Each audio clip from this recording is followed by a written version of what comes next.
Kung yung mata mo pa yung tinamaan, hindi mas lalong kawawa ka. So, kita niyo ma'am, no, kung ano yung, at least to in-explain ko. Okay? May pinagbabasehan yung explanation ko ma'am, okay? Kasi ito yung binibigay, no, yung kabilaan. Yan yung tsura niya. Okay pa. Opo. Okay, ito at least kung gusto nyo tignan to, pwede nyo tignan. Ito yung manual ng DOH. Kailangan talaga turukan ka. Kailangan Sabi ko talaga. sa'yo. Ang ituturo ka mali. Hindi ko naman ibabaw yung needle. Yung needle is Hindi tip lang. ibaba- oo. Tip lang yung ganyan lang. Sa balat. Pagpasok lang ng konti dito, Oo. may ilagay lang natin yung gamot. Oo. Yung serum yun. Yung serum yun yung Eric. Immunoglobulin. Yung immunoglobulin, serum na siya, parang hinango na siya na antibody. Yung antibody is like soldier. Soldier na po yun. Dito pa lang, kakainin niya na yung virus para wag kumalat. Kung nakikita mong walang sugat yan, ma'am, talagang walang sugat. Pero yung virus, baka may virus dyan. So, ang priority natin is yung prevention na walang mangyari dun sa pasyente.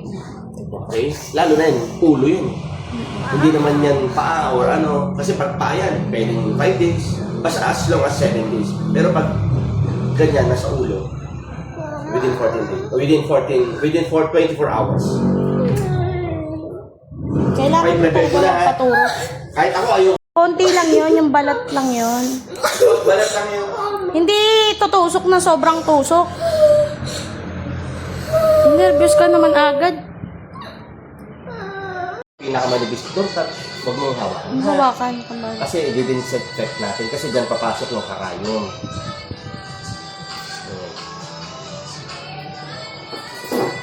Ha?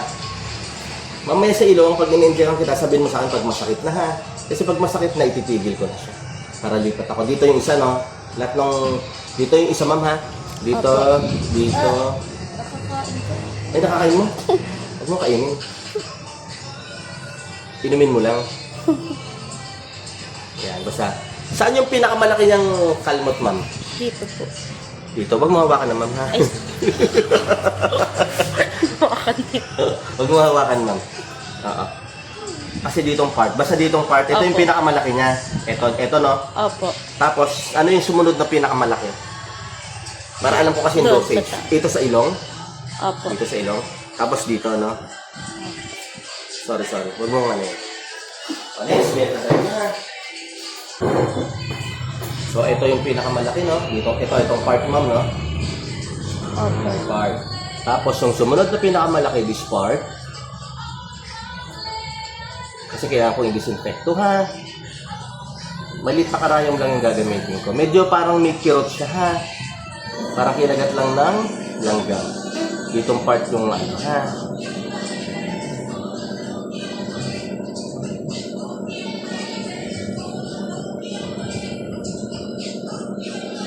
Tapos, ma'am, bawal kong basahin for 2 hours, ha? Okay po. Huwag mo munang babasahin. Ito yung mga outer part. Wait lang. Itong part, ng gitna na to, second, itong part, tapos last tayo dito sa may bandang nose mo, ha? May headband ka ba, ma'am? Wala. Wala, no? Sige, okay lang. Wait lang. Paano sa buko? Ay, ito.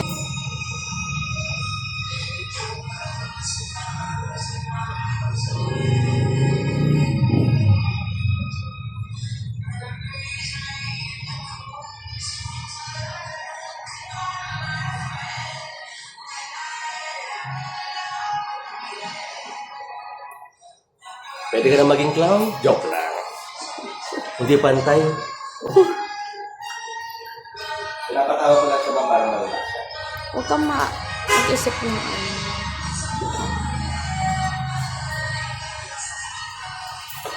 Dry ko lang, ha? Bawal basahin ito for 2 hours, ha? Tapos bawal, ano yung instruction doon? Bawal kumain ng malalansa. Ano yung mga malalansa tulad ng mga hipon, mga taho, mga seafood. Bawal din yung mga, Wag. Huwag mo na. Bawal din kumain ng mga sardinas, mga instant noodles. Instant noodles, yung mga seasoning kasi noon, yung nasa sachet, kung ano-anong preservatives ang nilalagay doon. Baka mag-react, baka mag-allergy, baka mag-rashes ka. Baka magpantal-pantal yung buong katawan mo. So, minimal lang. Kakain lang ng konti.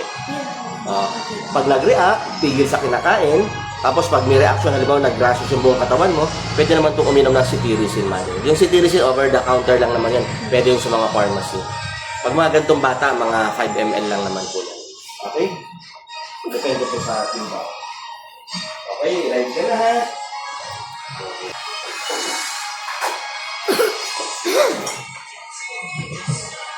Okay, disinfect ako ng kamay. Huwag mo hawakan ah. Nasa yung mukha mo. Perfect. Relax lang ha. Okay, relax lang. O, diba? Hindi masyadong kasakit. Sabi mo pag masakit na ha. Hindi ba? Hindi ba? Okay. Hindi siya ganun kasakit, di ba? Ididiin ko lang ha.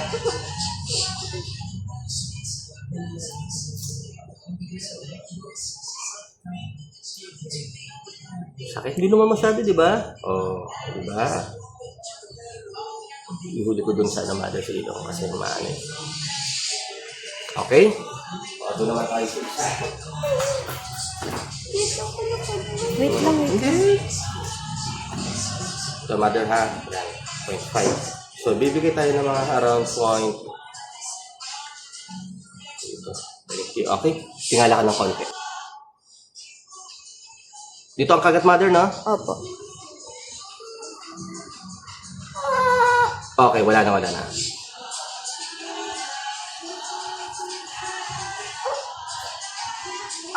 Tiis, Relax lang, tiis lang, tiis lang. Tiis. Okay, okay. Wala na.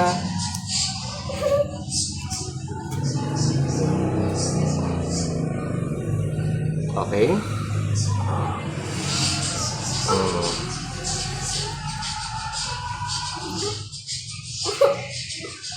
Ganyan talaga yan, ma'am. Tapos dito, ma'am, mag-i-inject ako sa ilong, medyo uumbok talaga siya, ha? Okay lang yan, magsisettle yan, magsisettle yan for mga around 2 hours. So, relax lang, okay? Dito naman sa ilong, medyo masakit ng konti, ha? Okay, marami mga, dapat 2 ml. Okay, relax lang. Pikit ka kasi. Pikit lang, medyo, ano to. Saan matter dito, no? Yep. Dito kasi siya sa taas eh. Saan part? Saan siya na ano? Ah, ito? Opo. Ito? Kala ko dito. Ito po. Ayan yung line na yan sa taas. Pating. Saan May puti, line? may puti. Ayun o. Yan. Ito? Opo, yan. Kunti lang. Ah, ito. Hindi ko nagagalaw eh.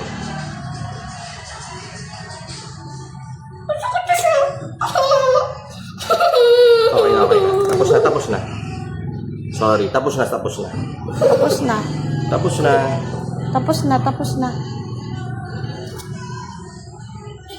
Didiin ko lang ha. Tamo kung nang nangyari sa'yo, mag-iingat ka kasi pag may pusa. Buti, hindi tinamaan ang mata mo. Yung mga cases kami, yung pusa tumalon, kinalmot yung mukha, pati yung mata nadamay. Ay, nako. So, yung mata, dinalagyan na namin ng rabies vaccine. Ng Eric, ganyan. Yung mata? Yung mata, oo ma'am, yung mata. Talagang namula lahat yung mata. Talagang dugo yun pag namula. So ngayon, ang ano doon is ooperahan pa yung mata. Kaya mag-iingat ka sa mga pusa na ganyan. Kasi pati yung mga aso, pag yan natutuwa, iba ang reflex nila. Kaya yung bata, kawawa. Ooperahan pa yung mata niya. Pag ginanon, hindi na masyadong makakita. Kaya ooperahan para masave lang yung mata. Diba? Okay? Wala ko lahat, ma'am, ha? Wala nang laman yan. Okay? Ang inaano ko, pinaprevento yung ilong mo makain. Meron pa sa akong ininjikan, ma'am, lahat ng mukha. Dito. Ay, naku. Lahat na. Ang nakalabas na lang yung butas ng ilong. Kasi siyempre, lahat yung ininjikan namin mo. Hindi pwede hindi. Mas marami pa ng ano sa'yo. Dito, tsaka may dito. As in, yung bibig niya lang, tsaka yung ilong niya ang naka-open.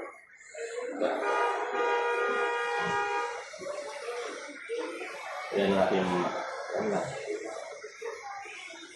isama yung mata. Kutsura.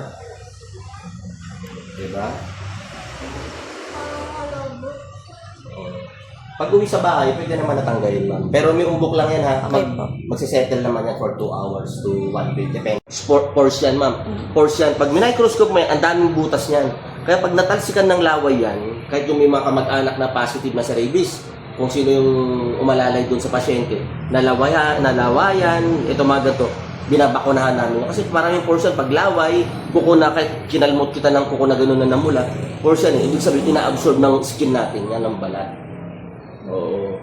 Kaya yung ibang tao hindi nagpapabakuna kasi nga, ay, wala namang sugat eh, kalmot lang eh. Pero yun ang ano natin, dapat ang gina-importansya ng mga ganun. Actually, kalmot slow, within 24 hours na dapat may chicken kalit yun.